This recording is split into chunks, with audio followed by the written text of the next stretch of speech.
Driving the action today, China confirming another round of trade talks early next week. China's central bank taking action to pump money into the economy. Joining us now is Fixed Income Advisors, SIT, Fixed Income Advisors, Senior Vice President, Portfolio Manager Bryce Doty. Bryce, what are you watching for today in this jobs report?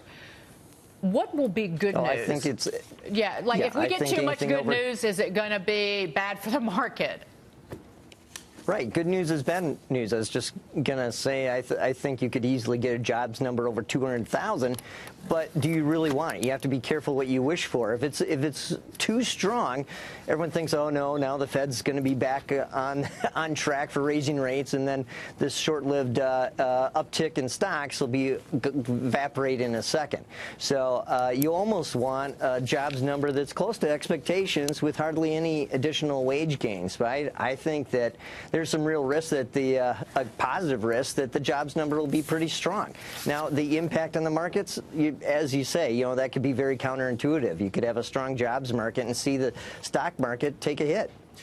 Bryce, it's pretty fascinating sitting here at the start of 2019 and seeing where the 10-year Treasury is and actually expectations of where the Fed's going to go for the rest of the year. So seeing where we got a 10-year Treasury below 2.75 boggles my mind, especially where we are in the economy. Do you think we're going to get some reprieve in the short-term 2-year Treasuries because people are starting to go to cash? I think one of the reasons why we're seeing volatility in the market is because you do have alternatives. You're getting high yield that we haven't seen in years from just short-term paper. Right. Not only are you getting decent money market returns for the first time in over a decade, you're also seeing corporate bond yields actually rise. So the 10-year Treasury is pretty lousy. I mean, I'd rather be in cash than a 10-year Treasury, given that they're almost the same yield at this point. And yet you can get over 4% in an investment-grade corporate bond portfolio. So what do you do as an asset allocator? You've been way underweighted bonds for who knows how long, right? And now you can actually get a decent amount of income. All of a sudden, bonds become an asset class again. So you start allocating from stocks to bonds, lower the volatility. That creates some disruption in the stock market as people start to do that. But I think it makes sense to do a combination of T-bills or cash or something like that and some corporate bonds versus just being 100% or 80% in stocks like it seems like people have been for a long time. Bryce, Deirdre here. I'm just curious, how much risk do you think is actually in the corporate bond market right now? Because according to a lot of people that I've been speaking with and pieces I've been reading, it seems like we are fairly heavily over-levered, almost in a way that we haven't been since something like 2012.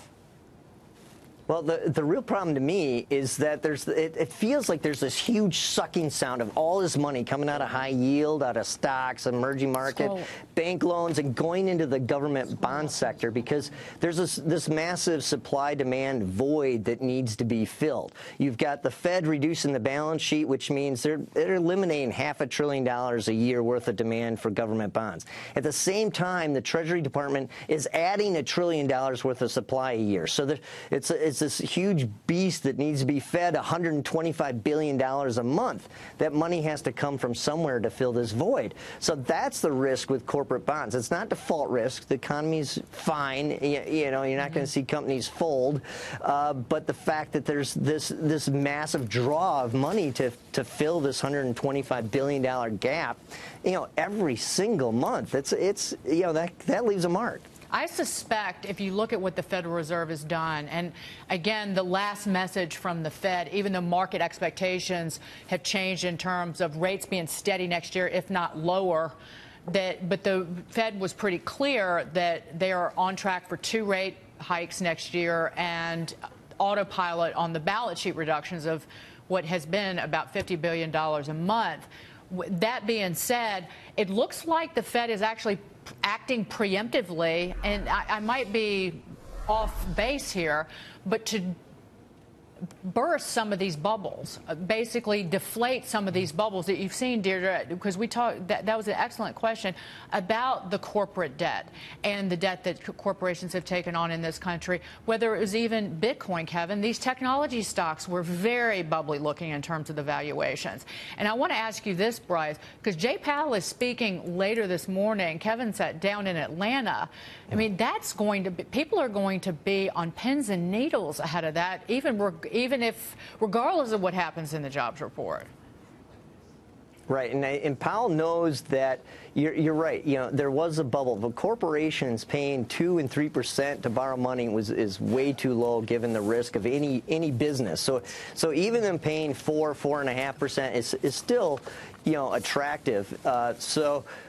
Powell understands that things were being propped up and manipulated by central banks, and we need to kind of get away from that.